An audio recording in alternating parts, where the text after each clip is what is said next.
Trump बहुत जल्द Israel की यात्रा कर सकते हैं। ट्रंप के इजराइल विजिट का अपडेट आते ही ईरान उधर एक्शन मोड में है।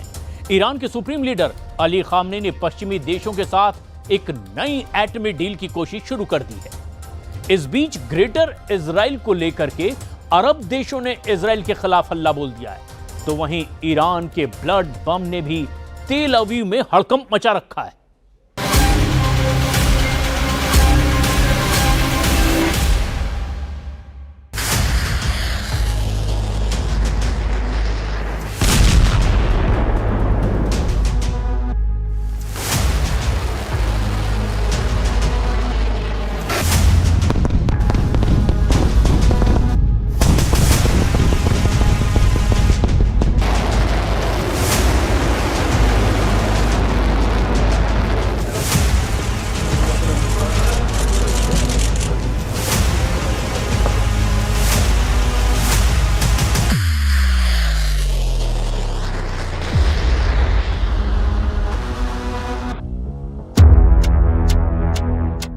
क्या ईरान ने नर्व एजेंट एक्टिव कर दिया है?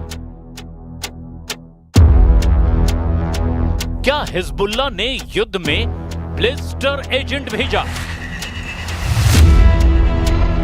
क्या हूथी के चोकिंग एजेंट तेल अवीव पहुंच गए? हमास क्या ब्लड एजेंट से जीतेगा युद्ध?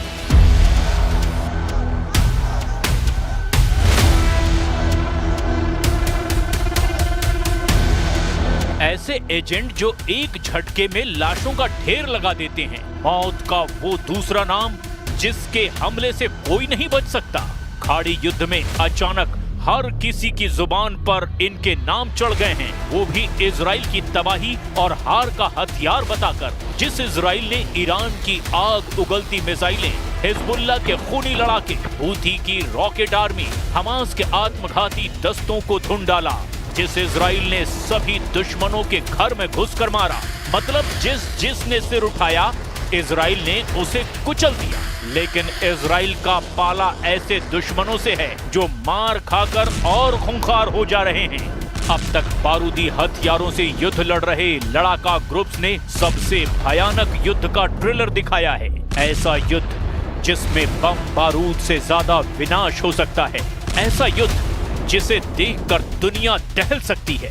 इजराइल में बज रहे ये सायरन उसी युद्ध का अलर्ट है। यमन के हूथी लड़ाकों की मिसाइलें तेल अवीव के आसमान में मंडरा रही हैं। इजराइल हूथी की एक मिसाइल ढेर करता है तो जवाब में 10 मिसाइलें दाग दी जाती हैं। लेकिन इजराइल की टेंशन इन मिसाइलों से ज्यादा 750 टन का जब्त हुआ बारूदी जखीरा है। यमन की नेशनल रेजिस्टेंस फोर्स ने ईरान से भेजी गई 750 टन मिसाइलों और हथियारों की बारूदी खेप जब्त की है, जिसमें क्रूज, एंटी शिप और एंटी एयरक्राफ्ट मिसाइलें, वॉरहेड, ड्रोन और रडार हैं। अल शारवा जहाज से भेजी गई हथियारों की इस खेप में रासायनिक सामग्री मिली है।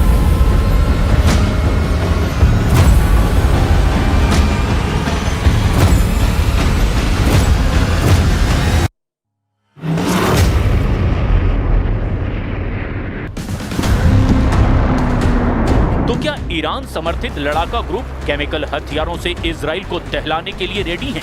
क्या होगा जब केमिकल युद्ध शुरू होगा? बेहद खौफनाक होते हैं केमिकल हथियार के हमले। ईरान इराक युद्ध में हल्लाफजा नरसंहार इसे कुछ हद तक बता पाया है, जब हल्लाफजा शहर पर मस्टर्ड गैस और नर्व्स एजेंट के हमले में कुछ ही सेकंड में 5000 लोग मारे गए थे।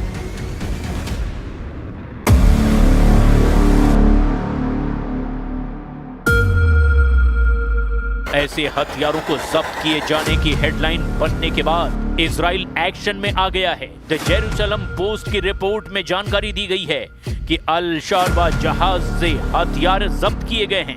उसके चालक दल ने हूथी लड़ाकों को रासायनिक हथियार सप्लाई की बात कबूल की है।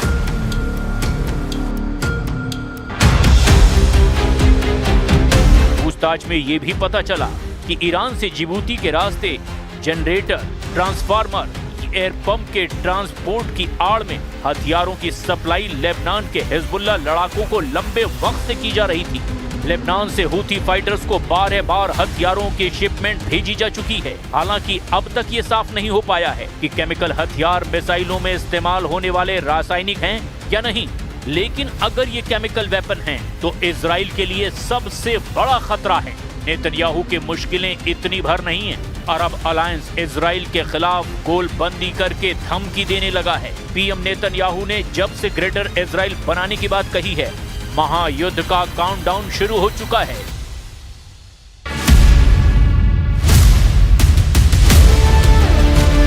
नेतन्याहू के बयान ने अरब लीग में खलबली मचा दी है। जॉर्डन जैसे देश ने भी नेतन्याहू का विरोध शुरू कर दिया है। सऊदी अरब, कतर, जॉर्डन, फिलिस्तीनी अथॉरिटी और अब अरब लीग ने नेतन्याहू के ग्रेटर इजराइल मिशन के खिलाफ हल्ला बोल दिया है।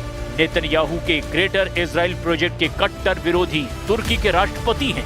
एर्दोआन ने नेतन्याहू के जवाब में अपना अलग साम्राज्य बनाने का ख्वाब भी देख रखा है। एक तरफ नेतन्याहू का ग्रेटर इजराइल प्रोजेक्ट है और दूसरी तरफ है एर्दोआन का ऑटोमन साम्राज्य का ख्वाब। और इन दोनों इंटरनेशनल साजिशों को लेकर इस वक्त 2025 की सबसे बड़ी टक्कर होती नजर आ रही है। Suriye'nin parçalanmasına hangi kisveyle olursa olsun üniter yapısının bozulmasına rıza göstermeyiz. Bu konuda bir risk görürsek gerekli adımları süratle atarız. Netanyahu ने जब पहली बार ग्रेटर इजराइल को लेकर अपने इरादे जाहिर किए, तभी पूरे तुर्की में कोहराम मचा था। सबसे ज्यादा तनाव में तुर्की के राष्ट्रपति रेजिप ताइप एर्दोआन आए थे। एर्दोआन लगातार वही वीडियो देख रहे जिसमें हेलीकॉप्टर से उतरने के बाद नेतन्याहू उस पहाड़ पर पहुंचे जिसको कहा जाता है जबल अल शेख, यानी शेख का पहाड़। सीरिया की ऊंची चोटी को इजराइल में माउंट हेरमोन कहा जाता है। सीरिया में शेख के पहाड़ पर पहुंचकर नेतन्याहू बता चुके हैं अब अपना सीरिया पर कब्जे वाला उनका प्लान क्या है। אני פה בשיח חרמון עם שר הביטחון, הרמטכ"ל, אלוף פיקוד צפון, ראש השב"כ ומפקדים בכירים. אנחנו פה בחיתוך מצב כדי להחליט על היערכות ישראל במקום החשוב הזה עד שימצא סידור אחר שמבטיח את ביטחון ישראל. एर्दोआन की बड़ी ख्वाहिश है कि अखंड तुर्की बनाया जाए, सीरिया के उन इलाकों पर कब्जा किया जाए जो ऑटोमन साम्राज्य के दौरान उनकी जद में रहे हैं। इसमें सीरिया के इदलिब, अलेप्पो, दमिश्क और रक्का जैसे शहर भी शामिल हैं जिन पर एर्दोआन की नजरें गड़ी हुई है। ये चारों शहर इस वक्त एर्दोआन के एजेंडे में हैं और लगता है कि सीरिया के इन शहरों के लिए तुर्की अब इजराइल के खिलाफ फिलिस्तीन वाला मोर्चा भी बंद करने के लिए तैयार है। क्या एर्दोआन का ये रवैया फिलिस्तीन के सबसे बड़े समर्थक ईरान और सीरिया के बीच युद्ध करा सकता है? क्या ये युद्ध वर्ल्ड वॉर में तब्दील हो सकता है?